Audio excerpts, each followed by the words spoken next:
నమస్తే.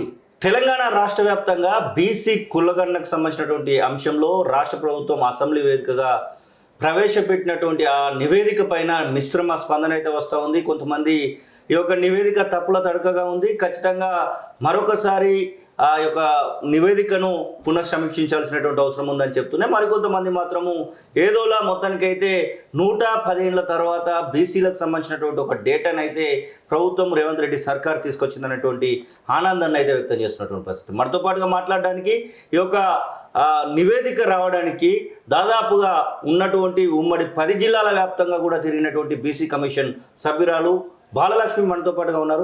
అక్కడ నమస్తే. ఏంటి అసలు బాలలక్ష్మిగా మీరు బీసీ కమిషన్ తీసుకున్న వెంటనే మీ పైన ఒక పెద్ద భారం పడ్డట్టుగానో లేకపోతే ఒక రకమైనటువంటి వ్యవస్థ మీ ముందర పడ్డటువంటి పరిస్థితి, అంటే కుల గణన అనేదే పెద్ద వ్యవస్థ. ఆ వ్యవస్థలో మీరు కూడా భాగస్వామ్యం, దాదాపుగా రాష్ట్ర వ్యాప్తంగా కూడా తిరిగారు. అసలు మీరు తిరుగుతున్నటువంటి నేపథ్యంలో అసలు ఏమనిపించింది మీరు చేస్తున్నటువంటి పని విషయంలో? ముందుగా మాకు ఇది భారం అని అయితే మేము అనుకోలేదు. ఎందుకంటే బీసీ కమిషన్ అంటే బీసీల అభ్యున్నతి కోసం పనిచేసేది. గౌరవ ముఖ్యమంత్రి గారు కమిషన్ చైర్మన్ అండ్ మెంబర్స్గా మమ్మల్ని నియమించిన తర్వాత మేము నిర్వహించవలసినటువంటి గురుతర బాధ్యత ఏదైతే ఉందో దాంట్లో భాగంగా మేము పబ్లిక్ హియరింగ్స్కి వెళ్ళడం జరిగింది. ఆ పబ్లిక్ హియరింగ్స్ స్టార్ట్ చేసినప్పుడు మేమే BC commission and BC dedication కమిషన్గా కూడా మాకే బాధ్యత ఇవ్వడం జరిగింది ప్రభుత్వం.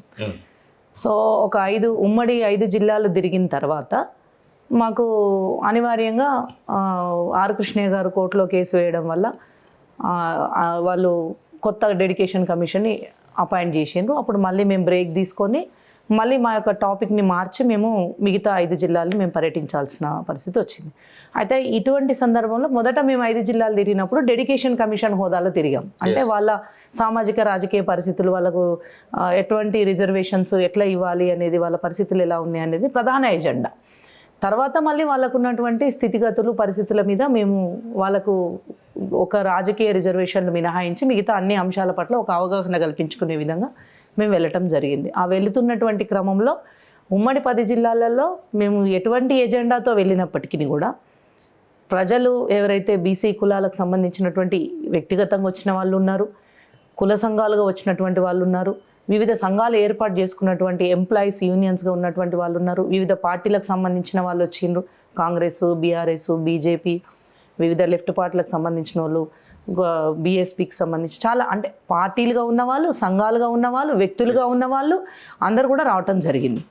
వచ్చినప్పుడు వాళ్ళు ప్రధానంగా వ్యక్తం చేసినటువంటి అంశాలన్నిట్లలో కూడా సామాజిక, రాజకీయ, ఆర్థిక ఎదుగుదల అనేటువంటి విషయంలోనే ప్రధాన ఎజెండా ఉమ్మడిగా అందులో నిగూఢమైనటువంటిది. సో మేము ప్రధానంగా చెప్పదలుచుకుంది ఏంటంటే కొన్ని కులాలు, అంటే అణగారిన కులాలుగా ఉన్నటువంటి వాళ్ళు, ఇంకా బీసీలో ఇంకా అంటే ఏమాత్రం గుర్తింపు లేనటువంటి స్థాయిలో ఉన్నటువంటి కులాలు మనకు వచ్చి కలవడం, అంటే గత ప్రభుత్వంలో ఉన్నప్పుడైనా గత కమిషన్లకైనా కలిసిన వాళ్ళే, బట్ మాకు కూడా వాళ్ళు కలవడం జరిగింది. ఫర్ ఎగ్జాంపుల్ ఇప్పుడు పిచ్చకుంట్ల కులం, దొమ్మరి కులం, ఈ మందుల కులం అనేటువంటి ఈ కులాలని తిట్లుగా తిడుతున్నారు వాళ్ళ పేర్లని. ఎంత పెద్ద పెద్ద వాళ్ళు కూడా ఆ పదాలను తిట్ల రూపంలో వాడేసరికి వాళ్ళకు ఒక ఆత్మన్యూనతా భావము, వాళ్ళ ఆత్మగౌరవ సమస్యగా ఏర్పాటైంది.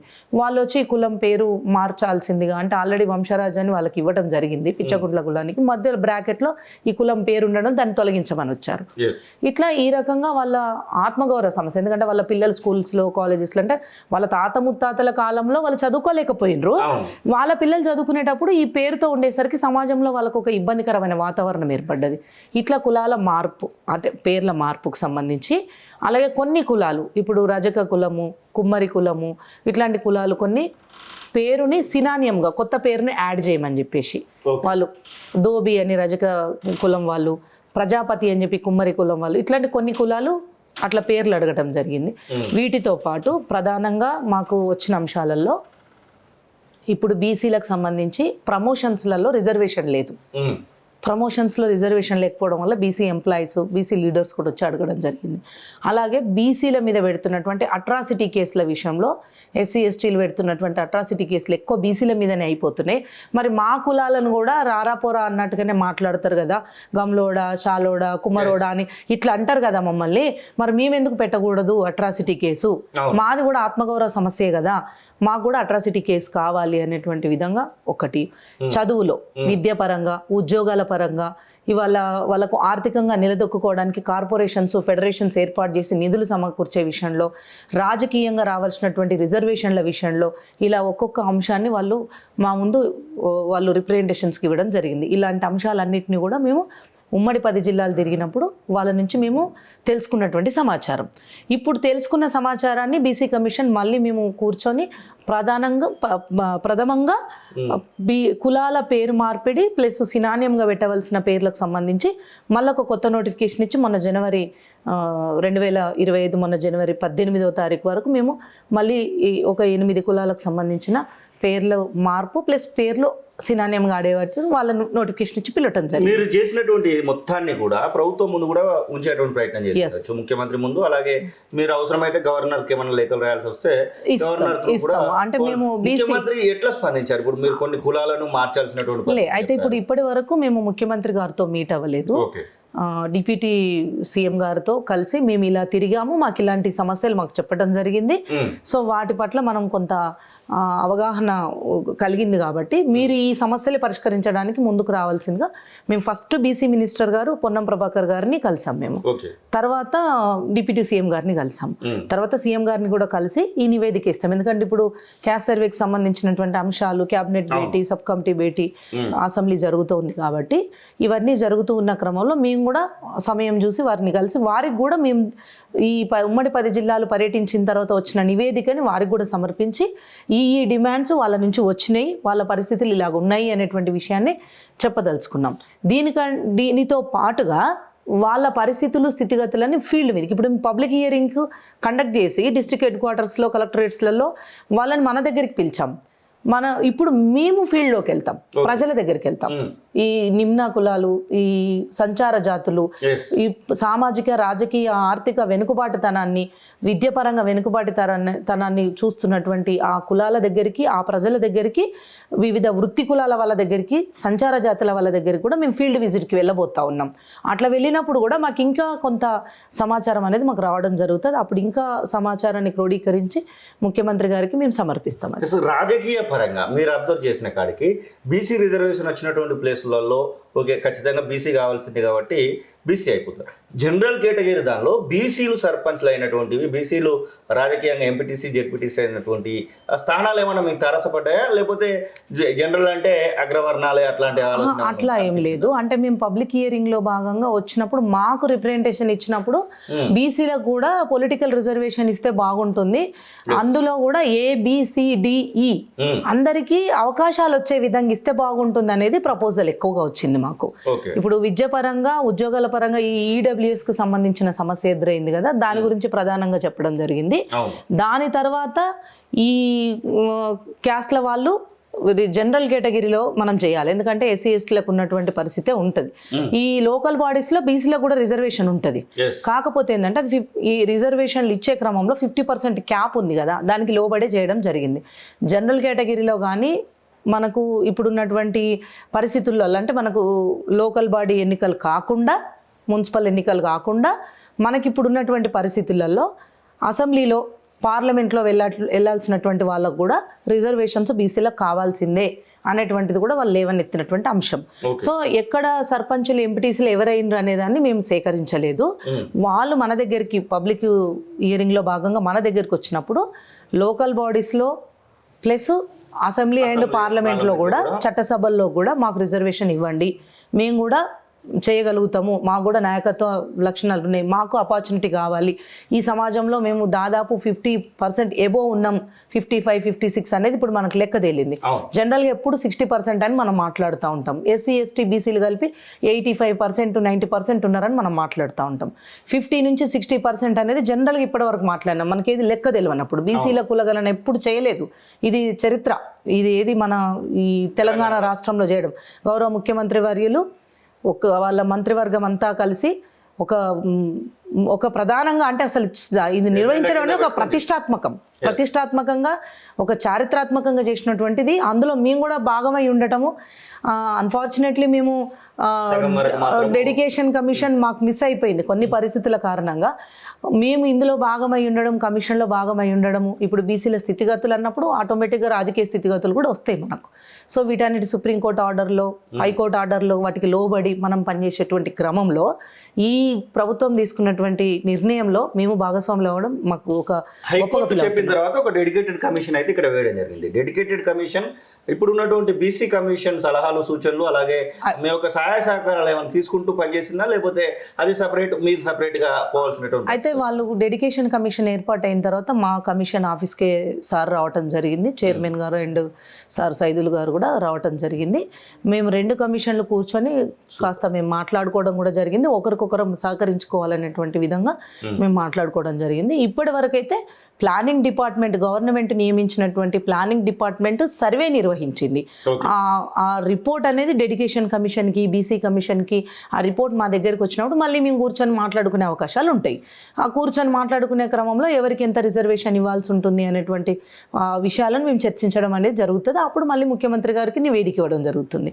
మోరోవర్ ఏంటంటే ఇక్కడ జరిగినటువంటి పరిస్థితులలో రాజకీయ వెనుకబాటుతనాన్ని గుర్తించి వాళ్ళకు అవకాశం కల్పించాలనేది ప్రధానంగా సుప్రీంకోర్టు చెప్పినటువంటి అంశం. దాన్ని బేస్ చేసుకొని ఇక్కడ ఉన్నటువంటి హైకోర్టు కూడా మీరు క్యాస్ట్ సర్వేని నిర్వహిస్తారా, మీరు ఏం చేస్తారా, మొత్తానికి మీరు వాళ్ళకు ఒక వాటా కేటాయించి ఎలక్షన్స్ కండక్ట్ చేయాల్సిందే అనేటువంటిది మనకు హైకోర్టు ఇచ్చిన ఆర్డర్. కాకపోతే ఇక్కడ ఉన్నటువంటి పరిస్థితుల్లో 50% క్యాప్ అనేది ఒక కాంప్లికేషన్ ఉంది.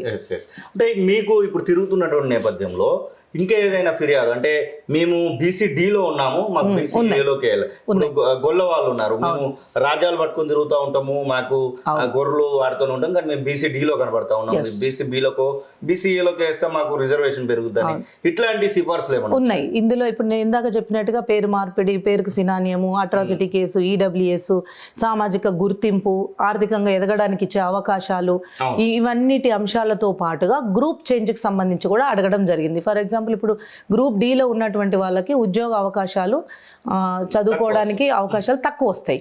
అందులో ఉన్నటువంటి వాళ్ళు మాకు రాకపోవడం వల్ల మా పిల్లలు నష్టపోతున్నారు కాబట్టి మాకు గ్రూప్ ఏలో మమ్మల్ని పెట్టండి అనేటువంటి ప్రతిపాదనలు వచ్చినాయి.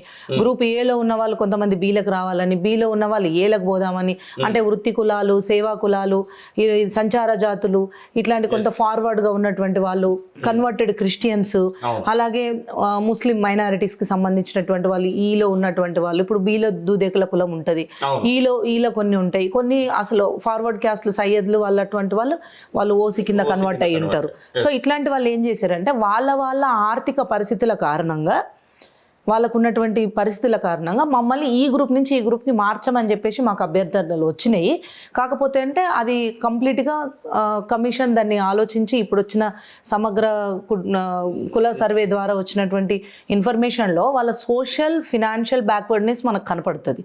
ఆ ఫినాన్షియల్ బ్యాక్వర్డ్నెస్ కనబడ్డప్పుడు ఒక గ్రూప్ నుంచి ఇంకో గ్రూప్కి మార్చాలంటే అది అంత సామాన్యమైంది కాదు. పేరు మార్చినంత ఈజీగా, పేరు పక్కన ఇంకో కొత్త పేరు చేర్చినంత ఈజీగా ఒక గ్రూప్ నుంచి ఇంకో గ్రూప్కి ఒక కులాన్ని మార్చడం అనేది అంత ఈజీ కాదనమాట. వాళ్ళ సామాజిక స్థితిగతులు చూడాలి, వాళ్ళ రాజకీయ స్థితిగతులు చూడాలి, వాళ్ళు ఎడ్యుకేటెడా చూడాలి, వాళ్ళు పొలిటికల్గా ఏదైనా గెయిన్ అయినరా చూడాలి. అన్ని అంశాలని పరిగణలోకి తీసుకున్న తర్వాత అసలు ఏలో ఎవరు ఉండాలి, బీలో ఎవరు ఉండాలి, సిలో ఎవరు ఉండాలి, డీలో, ఈలో ఎవరు ఉండాలనేది ఒక ప్రాతిపదిక ఉంది. ఆ ప్రాతిపదిక కిందన వాళ్ళు లేకపోతే అప్పుడు గవర్నమెంట్ డెసిషన్ తీసుకుంటే అవకాశం ఉంటుంది. నిన్న అసెంబ్లీలో ప్రవేశపెట్టినటువంటి ఏదైతే నివేదిక ఉందో అది తప్పుల తడకగా ఉందనేటువంటి మాటలు కూడా వినబడతా ఉన్నాయి. దాదాపుగా తగ్గించేసి చూపిస్తున్నారు. 52-51% మైనారిటీలను కలుపుకోకుండా ఉండాల్సినటువంటి బీసీలు 46% ఎట్లయితారు అనేటువంటి ప్రశ్న వస్తూ ఉంది. అసలు అది నివేదికనే తప్పు అనేటువంటి వాళ్ళకి ఏం సమాధానం చెప్తారు? ఇప్పుడు మేము కమిషన్లో ఉన్నాం కాబట్టి పొలిటికల్ కామెంట్స్ చేయడం అనేది మాకు కొంత మా పరిధిలో రాదు. అయినప్పటికీ సమాజంలో ఉన్నటువంటి పరిస్థితులను మనం అర్థం చేసుకొని బ్యాలెన్స్ చేయాల్సినటువంటి రెస్పాన్సిబిలిటీ కూడా ఉంటుంది సిటిజన్స్గా. కాబట్టి నేను నా పరిధి లోపలనే నేను చెప్పగలిగేది అంటే కమిషన్ మెంబర్గా, ఒక పొలిటీషియన్స్గా మాట్లాడి కమెంట్ చేసేటువంటి పరిస్థితి మాకు లేదు. కాబట్టి సరే, మాట్లాడుతున్నటువంటి వాళ్ళు అపోజిషన్స్ లీడర్స్ అయినా, కుల సంఘాల నాయకులైనా, ఎవరైనా సరే కూడా వాళ్ళు నివేదిక పరంగా జరిగిన తప్పిదాలు ఏంటివి అనేటువంటిది కొంత వాళ్ళు వాకప్ కూడా చేసుకొని మాట్లాడతారనేది నేను ఆశిస్తున్నా. అంటే అట్లా మాట్లాడాల్సిన ఆవశ్యకత ఉంటుంది. అంటే రిపోర్ట్ చూడంగానే ఇది వేస్ట్, దీన్ని చించి బుట్టలు పడేయాలి అనేటువంటి వేగ్గా మాట్లాడొద్దని నేను రిక్వెస్ట్ చేస్తున్నాను. కుల సంఘాలు కావచ్చు, ప్రతిపక్ష నాయకులు కావచ్చు, ఎవరైనా కావచ్చు, కమిషన్ సభ్యురాలుగా నేను రిక్వెస్ట్ చేస్తున్నాను. అక్కడ ఏమైనా అంటే ఒక సర్వే జరిగినప్పుడు 100కు 100% జరిగే అవకాశం లేదు. ఇప్పుడు మనకు 96.9% అయింది మనకు. సో ఇటువంటి పరిస్థితులలో మిగతా వాళ్ళు కాకపోవడానికి కొన్ని పరిస్థితులు ఉంటాయి. ఆ పరిస్థితులలో కొన్ని సర్వే కాకపోవచ్చు, ఎక్కడైనా లొసుగులు ఉండొచ్చు, ఎక్కడైనా తప్పిదాలు జరగవచ్చు. వాటిని ఎట్లా కరెక్షన్ చేసుకుందాము అనేటువంటి విషయంలో మనం ముందుకెళ్లాల్సినటువంటి అవసరం ఉంది. రెండవది, ప్రభుత్వం ఇంత ప్రతిష్టాత్మకంగా తీసుకొని చేసినటువంటి సర్వేలో లోపాలు ఏమైనా ఉన్నాయన్నప్పుడు వాటిని ఎత్తి చూపేటప్పుడు ఆధారపూరితంగా మాట్లాడితే బాగుంటుంది అనేది నా అభిప్రాయం. నేను I'm not talking about government వైపు నుంచి నేను మాట్లాడట్లేదు, కమిషన్ సభ్యురాలుగా. గవర్నమెంట్ కూడా ఏం తప్పిదాలు జరిగినాయి, ఎక్కడ తప్పిదాలు జరిగినాయి అనేటువంటి వాటిని కూడా చూసుకుంటుంది. కానీ ఇక్కడ తప్పిదం జరిగిందా లేదా అనేది కావాలి మనకు ఫస్ట్. నేను ఇంకొక మాట ఏం చెప్తున్నానంటే, కమిషన్గా మేము పబ్లిక్ హియరింగ్స్కి వెళ్తున్న సమయంలోనే ఇక్కడ సర్వే జరిగింది. ఆ సర్వే జరిగినప్పుడు మేము ఎన్యూమరేటర్స్ని కలిసాము, సూపర్వైజర్స్ని కలిసాము, ఎట్లా జరుగుతుందని చెప్పేసి వాళ్ళు ఎలా ఫామ్ ఫిలప్ చేస్తున్నారో చూసాము, ఫిలప్ చేసినటువంటి ఫామ్ని ఎలా భద్రపరిచారో చూసాము, కంప్యూటరీకరణ చేసేటప్పుడు కూడా ఎలా చేస్తున్నారో మేము చూసాము. ఆ సర్వే జరుగుతుంది. అంటే అలా మేము చూసినప్పుడైతే పకడ్బందీగా జరుగుతుంది, ట్రాన్స్పరెంట్ గా ఉంది, పకడ్బందీగా జరుగుతుంది. ఎంఆర్ఓల దగ్గరుండి మాకు చూపించారు, ఆర్డీఓలు మాకు దగ్గరుండి చూపించారు, కలెక్టర్స్ కూడా మాకు అన్ని దగ్గరుండి చూపించారు, కింద ఎన్యూమరేటర్స్ వాళ్ళందరూ కూడా మా దగ్గరకు వచ్చి మాట్లాడడం జరిగింది, వాళ్ళందరినీ మేము కలవటం కూడా జరిగింది. సో నేను ఏమంటున్నానంటే, గవర్నమెంట్ ఇంత ఎఫర్ట్ పెట్టింది, ఖర్చు పెట్టింది, మ్యాన్ పవర్ని పెట్టింది, ఇంత ఎఫర్ట్ పెట్టి పనిచేసింది. ఆ పనిచేసిన క్రమంలో గవర్నమెంట్ యొక్క కృషిని కూడా గుర్తించవలసినటువంటి బాధ్యత మన అందరి మీద ఉంటుంది.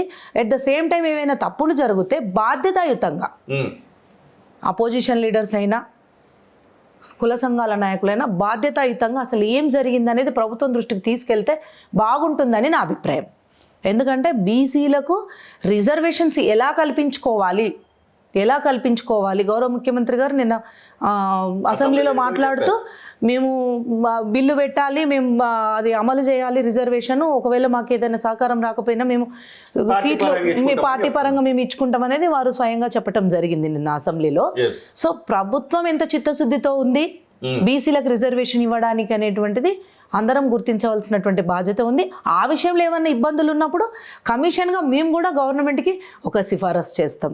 ఇక్కడ అన్యాయం జరిగింది, ఇక్కడ ఇబ్బంది జరిగింది, ఇక్కడ ఒక ఏర్పడ్డది అనేటువంటి. ఇప్పుడు మాకు వాస్తవానికి మాకు సర్వే జరిగేటప్పుడు కొన్ని చోట్ల సర్వే రాలేదు మాకు అధికారులు అన్నప్పుడు ఆ కన్సర్న్ ఎక్కడైతే ఉందో అది మున్సిపల్ ఏరియా ఉంటే మున్సిపల్ కమిషనర్ గారికి, మామూలుగా డిస్ట్రిక్ట్స్లో ఉండే ఆర్డీఓలకి, ఎంఆర్ఓలకి, కలెక్టర్లకి కూడా నేను కూడా చాలాసార్లు స్వయంగా కాల్ చేశాను, పలానా చోట కొంచెం ఎక్కడో డిస్టర్బెన్స్ ఉంది వెళ్ళండి అంటే, వాళ్ళు డోర్ లాక్ ఉండడం కావచ్చు, వాళ్ళు లేకపోవడం కావచ్చు, మళ్ళీ వెళ్ళి వాళ్ళది చేయడం, ఇలాంటివి ప్రభుత్వం పనిచేసింది, కమిషన్ పనిచేసింది. మేము కూడా పబ్లిక్ హియరింగ్లో అందరికీ పొజిషన్ లీడర్స్ అందరికీ, సంఘాల నాయకులందరికీ కూడా పేరున రిక్వెస్ట్ చేస్తాం. ఎందుకంటే బీసీల కోసం జరుగుతున్నటువంటి ఈ యొక్క మహాయజ్ఞంలో మీరు భాగస్వాములు కండి, ప్రజల్ని చైతన్యవంతం చేయండి, ప్రాపర్గా డీటెయిల్స్ ఇచ్చేలా చేయండి. ఇస్తేనే ఈ వచ్చిన సమాచారంతో, వచ్చినటువంటి రిపోర్ట్ తోటే, ఆ లెక్కతోటే మన లెక్క తేలుతుంది. మనం కరెక్ట్ ఇన్ఫర్మేషన్ ఇవ్వనప్పుడు మన social backwardness, political backwardness, financial backwardness, మనకు అన్ని రకాల బ్యాక్వర్డ్నెస్లు ఎలా తెలుస్తాయి? ఇవన్నీ తెలిసినప్పుడు ఖచ్చితంగా గవర్నమెంట్కు మనం సహకరించాలి. గవర్నమెంట్ చిత్తశుద్ధితో చేస్తోంది అని మేము అప్పుడు చెప్పడం కూడా జరిగింది. ఎక్కడైనా ఏదైనా తప్పిదం జరిగినట్టు మీకు అనిపిస్తే అది ఏం జరిగింది అనేది ప్రభుత్వం దృష్టికి తీసుకెళ్లొచ్చు, కమిషన్ దగ్గరికి రావచ్చు, కూర్చొని ప్రభుత్వంతో ఫ్రెండ్లీగా మాట్లాడేటువంటి అవకాశం ఉంది. మాకైతే అటువంటి అవకాశం ఉంది కమిషన్గా. మేము కూడా అందరికీ ఆల్వేస్ వెల్కమ్. అన్ని పార్టీల వాళ్ళు వస్తారు కమిషన్ అంటేనే, ఇర్రెస్పెక్టివ్ ఆఫ్ పార్టీ, ఇది ప్రజల కోసం పనిచేస్తుంది కమిషన్ అంటేనే. అందుకనే నేను పొలిటికల్ లీడర్ లాగా మేము కమెంట్ చేయలేము, వాళ్ళకి మేము కౌంటర్ ఇయ్యలేము. కానీ కమిషన్లో ఉన్న ఒక కమిషన్ సభ్యురాలుగా నా గురుతర బాధ్యత, ప్రతిపక్ష నాయకులైనా మీరు సంఘాల నాయకుల యొక్క రాజకీయ ఆర్థిక అభివృద్ధి కోసం మీరు మొదటి అడుగులోనే ఇప్పుడు కులగణన అనేటువంటి అంశంలో మీరు దాదాపుగా దిగ్విజయం సాధించినట్టుగానే ఉంది. మీరు ఇచ్చినటువంటి రిపోర్ట్ను డెడికేటెడ్ కమిషన్ త్రూ ప్రభుత్వం నుంచి ముఖ్యమంత్రి గారే స్వయంగా ప్రకటించినటువంటి సందర్భం. ఇంకా ఇలాంటి ఆలోచన చేయబోతా ఉన్నారు.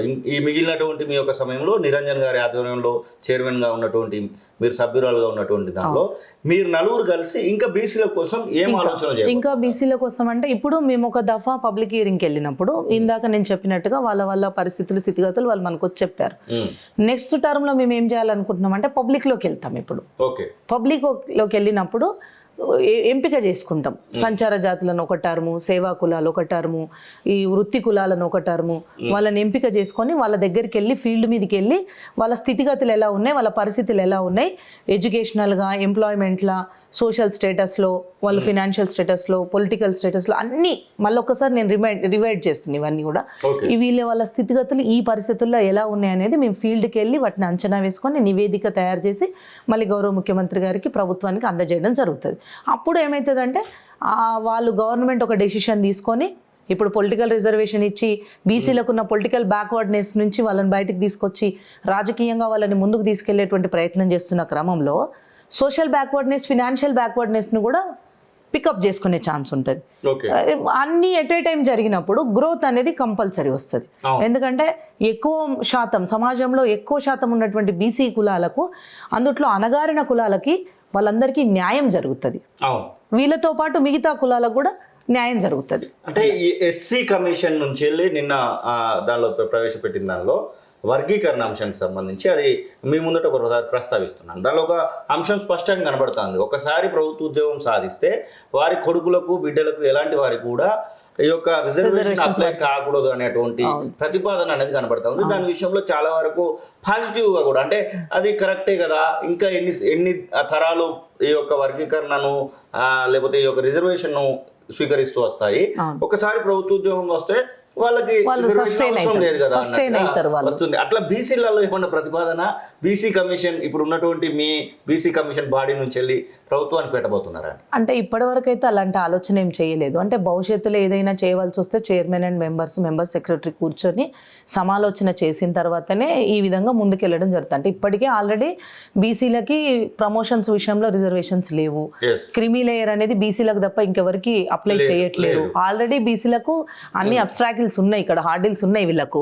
సో ఇటువంటి సమయంలో ఒక ఎంప్లాయ్మెంట్, అసలు ఇంట్లో ఒక కొడుకు, ఒక కూతురు ఎంప్లాయ్ ఉన్నారు అని అంటే, ఒక కోడలు ఎంప్లాయ్ ఉంది అంటే ఆ తల్లిదండ్రులకు పెన్షన్ కూడా రాని పరిస్థితులు ఉన్నాయి. ఇప్పుడు ఆ పరిస్థితులు ఉన్నాయి. పిల్లలకు స్కాలర్షిప్స్ కూడా రాని పరిస్థితులు ఆల్రెడీ బీసీలు దాన్ని ఫేస్ చేస్తున్నారు. కుల రిజర్వేషన్ ఒకటి పనిచేస్తుంది. మిగతా విషయాలలో కొంచెం రేషన్ కార్డులు తీసేయడం ఇలాంటివి జరిగినవి వాళ్ళు కూడా వచ్చి చెప్పుకోవడం జరిగింది. ఇప్పుడు కొడుకు కోడలికి జాబ్ ఉంటే మాకేంటి, మాకు మా భుక్తి వెళ్ళాలి కదా అనేటువంటి విధంగా కూడా వచ్చినాయి. అయితే బీసీలలో నేనేమంటానంటే ఎస్సీ ఎస్టీలకి ఫ్రమ్ ద బిగినింగ్ నుంచి వాళ్ళు అదృష్టవంతులు. గౌరవనీయులు అంబేద్కర్ గారు ఇచ్చినటువంటి ఒక కాన్స్టిట్యూషన్ బేస్డ్ గా వాళ్ళకు కొంచెం అన్ని రకాలుగా కలిసి వచ్చింది. వాళ్ళకు కలిసి వచ్చింది. వాళ్ళ బ్యాక్వర్డ్నెస్ అనేది వాళ్ళు ముందుకు రావడానికి పనికొచ్చింది. మాకు ఉన్న పరిస్థితులు అంటే మనకు బీసీలకు ఉన్నటువంటి పరిస్థితులలో మనకు కాన్స్టిట్యూషన్ బేస్డ్ కొన్ని చేయలేని పరిస్థితి ఏర్పడింది. దాని నుంచి బయటపడడానికి ఇప్పుడు జరుగుతున్న ప్రయత్నాలు ఫలిస్తాయేమో అని నేను ఆశిస్తున్నా. మోరోవర్ నేను కోరుకునే మొత్తంగా అంటే అంతిమంగా ఒక బీసీ కమిషన్ సభ్యులుగా మా బీసీ కమిషన్గా మేమంతా కోరుకునేది ఏంటంటే బీసీల అభ్యున్నతి ధ్యేయం. అన్ని రంగాలలో మళ్ళొకసారి రిపీట్ చేస్తున్నా, social, political, financial, education, employment, everything సమున్నత స్థానంలో వాళ్ళు ముందుకెళ్ళడానికి ప్రభుత్వం నుంచి ఒక చేయూత కావాలి. ఆ చేయూత కావాలంటే వాళ్ళకి కొన్ని రిజర్వేషన్స్ కావాలి. ఆ రిజర్వేషన్స్ పకడ్బందీగా ఇంప్లిమెంటేషన్ కావాలి. అయినప్పుడు మాత్రం ఖచ్చితంగా ఇది బీసీల అభ్యున్నతి వస్తుంది. ఎందుకంటే బీసీలు అభ్యున్నతి చెందినట్టు సమాజం ఆటోమేటిక్గా అభివృద్ధి అంటే డెవలపింగ్ నుంచి డెవలప్డ్కి వెళ్ళిపోతాం మనం. అభివృద్ధి చెందుతున్న దశ నుంచి అభివృద్ధి చెందిన దశకి వెళ్ళిపోతాం మనం. ఇక్కడ ఉన్నటువంటి పరిస్థితులన్నీ కూడా అందుకు అనుకూలిస్తాయని నేను భావిస్తున్నా. థ్యాంక్ యూ అక్క. మీరు అనుకున్నటువంటి ప్రతిదీ కూడా బీసీల కోసం ముందుకెళ్ళాలని కాలోజీ టీవీ అలాగే చూస్తున్నటువంటి ప్రేక్షకులు అందరూ కూడా కోరుకుంటా ఉన్నారు. ఇది బాలలక్ష్మి బీసీ కమిషన్ మెంబర్ చెప్తున్న మాటలు. ఖచ్చితంగా ఎవరికి ఏ డౌట్ ఉన్నా కానీ ప్రభుత్వం అడగచ్చు. అలాగే ఇక్కడ కమిషన్ కూడా ఎప్పటికీ డోర్ తెరిచే ఉంచుతుంది. మీకేమైనా డౌట్ ఉంటే ఇక్కడికి రావచ్చు. రాజకీయ పరంగా మాత్రము నేను మాట్లాడట్లేదు కానీ కమిషన్ సభ్యురాలుగా అలాగే 10 ఉమ్మడి జిల్లాలను తిరిగినటువంటి వ్యక్తిగా డెడికేటెడ్ కమిషన్గా 5 జిల్లాలను తిరిగినటువంటి వ్యక్తిగా, పూర్తి స్థాయిలో అవగాహనతో ఉన్నటువంటి వ్యక్తిగా, ఎంఆర్ఓలు ఎలా కంప్యూటరీకరణ చేస్తున్నారు, అలాగే ఎమాండరేటర్లు ఎలా దాన్ని రాస్తూ వచ్చారు, కులగన్న సర్వేను ఎలా ముందుకు తీసుకెళ్లారో అన్ని చూసినటువంటి వ్యక్తిగా ఖచ్చితంగా ప్రభుత్వం ముందుకెళ్తుంది, రేవంత్ రెడ్డి సర్కారు ఈ విషయంలో దృఢ నిశ్చయంతో ఉంది అనేటువంటి మాటనైతే వారు చెప్తున్న పరిస్థితి. కెమెరా పర్సన్ నవీన్తో కలిసి కాళోజీ టీవీ, శ్రీనివాస్, హైదరాబాద్.